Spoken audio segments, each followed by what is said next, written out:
La différence autistique s'affirme et s'accroît au XXIe siècle. Siècle à vivre va lui faire reconnaître que l'autisme n'est ni une maladie, ni une folie, ni même un handicap. C'est avec cette proposition que Jean-Claude Maleval initie l'introduction de son plus récent livre, publié en 2021. La différence autistique est déjà connue dans divers pays et bientôt a commencé à manquer dans les stocks des librairies. En feuilletant ses premières pages, le lecteur comprend tout de suite pourquoi. Il y a longtemps que Maleval se consacre à l'étude sur l'autisme, mais il est important de noter dans les titres de ses autres ouvrages que ses recherches ont toujours été liées à la psychose et à la folie en général.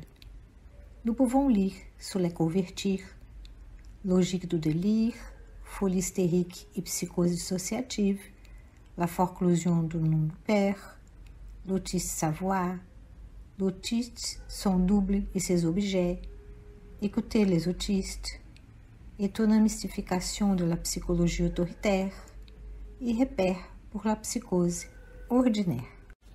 Ainsi, ce n'est pas surprenant que les premiers chapitres de la différence autistique abordent la question de sa distinction.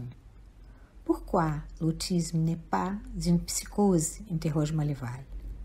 La référence à Rosine Robert Lefort est évidente, comme il l'a montré dans la publication antérieure. Il présente alors sa thèse de l'aliénation retenue, qui aujourd'hui oriente les cliniciens sur la relation du sujet autiste avec le langage et les effets de ne pas faire de la langue une élucubration de savoir, selon la définition du langage dans le dernier Lacan. Dans son nouveau livre, Maleval développe une élaboration détaillée à propos de ce concept de l'aliénation retenue, fondé sur la portion freudienne et sur l'enseignement de Lacan. On y trouve les opérations de la causation du sujet, l'aliénation et la séparation, la langue verbeuse de l'autiste, les gels et dégels du signifiant maître et la langue, concept fondamental pour la clinique aujourd'hui, au-delà de la structure autistique. Avec l'idée du gel déessien et celui des affects, dans l'autisme, Maleval indique le traitement par les bords, considérant l'hypothèse d'Éric Laurent sur la forclusion du trou et le retour de la jouissance sur les bords dans les autismes. Maleval dialogue avec d'autres approches sur l'autisme et expose des arguments pour la question qu'il soulève.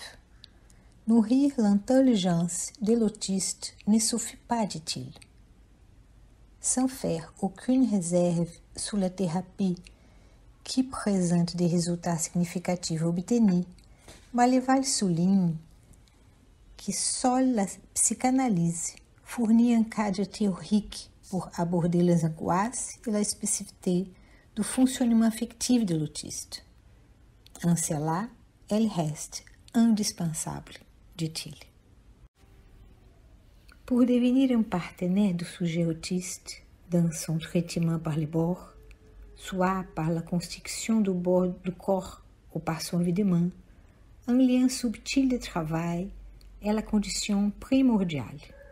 Si Freud a présenté quelques obstacles au travail analytique, et dans sa célèbre phrase, Lacan a énoncé que l'analyse ne doit pas reculer devant la psychose, nous remarquons qu'avec Maleval, l'approche lacanienne conduit à ne pas reculer quand elle aborde le transfert du sujet autiste. Dans son 4e chapitre, il expose diverses modalités du transfert de l'autiste. Le transfert entravé et destructeur, le transfert à un objet familier maîtrisé, le transfert fusionnel en double et le transfert sur un assistant discret.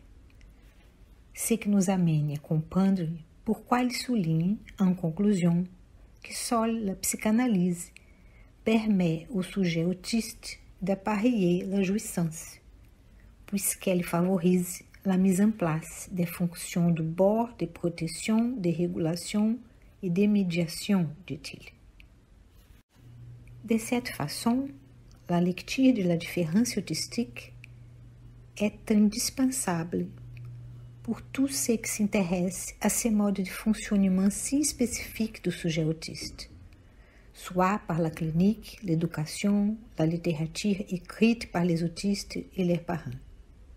Ajoutons-y aussi ceux qui sont concernés par le thème de la différence en ce siècle, lié au mode singulier que chaque parlette répond à la rencontre traumatique avec la langue.